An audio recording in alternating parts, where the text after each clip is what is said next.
Hello दोस्तों, book for you में आपका फिर से स्वागत है। अब हम कहानी के अंतिम पड़ाव पर पहुंच गए हैं, तो चलिए देखते हैं किस प्रकार ईश्वर ने अपनी ही बनाई दुनिया को कैसे जलमग्न कर दिया। अब मनुष्य को स्वयं का उद्धार करना था, लेकिन उद्धार करना तो दूर, मनुष्य उस विषय में सोच भी नहीं रहा था। वह तो बस एक अंधी दौड़ में दौड़ा चला जा रहा था। वह भूल गया था कि आखिर में यह सब कुछ समाप्त हो जाना है और वह जहाँ से आया है वही उसको वापस जाना है। वह तो यह समझने लगा था कि संसार हमेशा के लिए मेरा हो गया है और मैं हमेशा यही रहूंगा, ऐसे ही उपभोग करता रहूंगा। और जब तक उसको यह समझ में आता था तो बहुत देर हो चुकी होती थी। वह बिल्कुल मृत्यु के मुहाने पर होता था। तब तो कुछ भी नहीं हो सकता था। मनुष्य ने ईश्वर को ही धोखा देना शुरू कर दिया और धीरे धीरे उसने मनुष्य रूपी असुरों के साथ मिलकर इस संसार को नर्क से भी बदतर बना दिया। और यह सोचते सोचते ईश्वर की आंखों से आंसू की धाराएं और तेज हो गई। वह रोए जा रहा था और उसके आंसू इस पृथ्वी लोक पर गिरते जा रहे थे, गिरते जा रहे थे। उसके आंसुओं से सारे समंदर, सारी नदियां सब उफान मारने लगे थे। परमेश्वर रोता जा रहा था और समंदर अपने किनारों को छोड़ने लगे थे और किनारों से बाहर निकलकर वे शहरों, गांवों और कस्बों की तरफ बढ़ने लगे थे।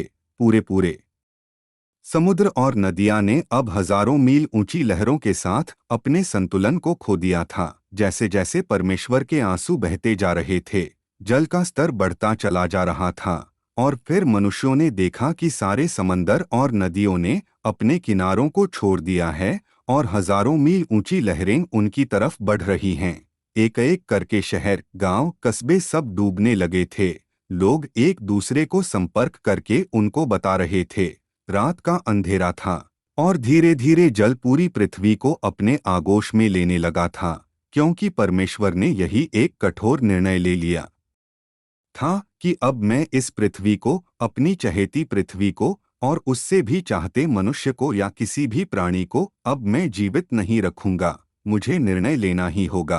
अब कभी भी मैं सृष्टि की रचना नहीं करूंगा, कभी भी मनुष्य को नहीं रचूंगा। और इस प्रकार जब लोग एक दूसरे को बताने लगे कि पानी हमारे शहर की तरफ बढ़ रहा है और धीरे धीरे तुम्हारे शहर की तरफ भी, तुम्हारे घर की तरफ भी पहुंच जाएगा, तो चारों तरफ मनुष्य और मनुष्य रूपी असुर सब घोर विलाप करने लगे, रोने चिल्लाने लगे।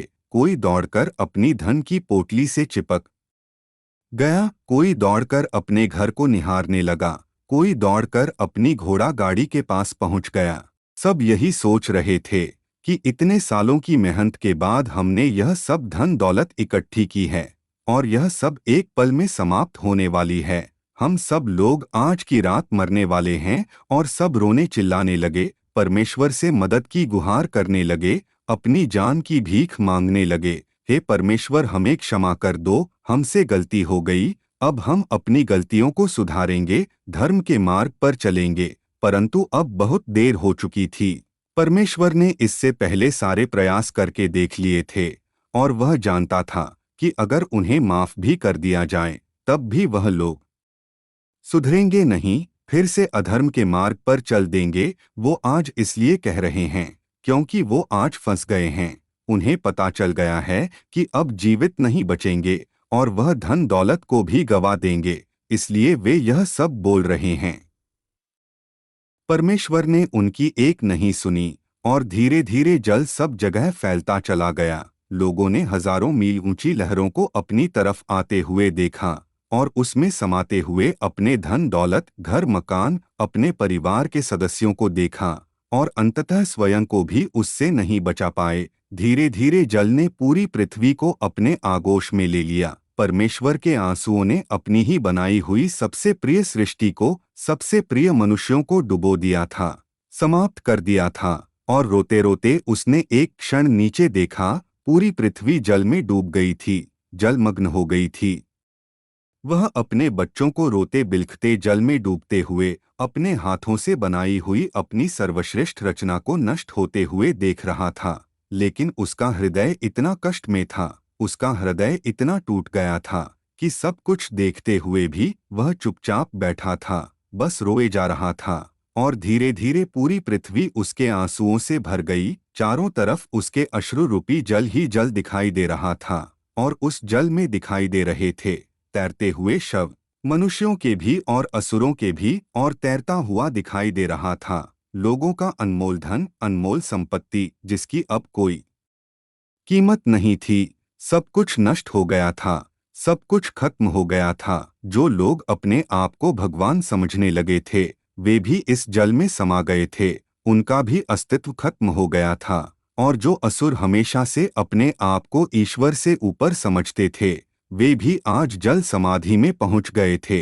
हर एक चीज का अस्तित्व इस पृथ्वी से खत्म हो गया था, और ईश्वर ने आखिर में अपनी आंखें बंद की। उसकी आंखें बंद करते ही धीरे धीरे यह ब्रह्मांड अंधेरे की तरफ जाने लगा, ईश्वर के अंदर समाने लगा। देखते ही देखते हजारों लाखों ग्रह नक्षत्र जैसे ईश्वर के अंदर से प्रकट हुए थे, वो सब ईश्वर के अंदर ही समाने लगे, और कुछ समय बाद यह ब्रह्मांड पूर्णतया समाप्त हो गया।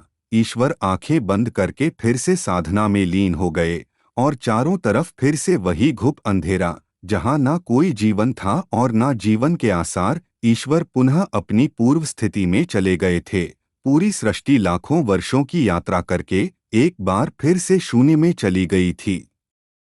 दोस्तों, तो आपने देखा कि किस प्रकार ईश्वर ने अपनी ही बनाई दुनिया को अपने ही हाथों से नष्ट कर दिया। कहानी अब यहीं समाप्त होती है।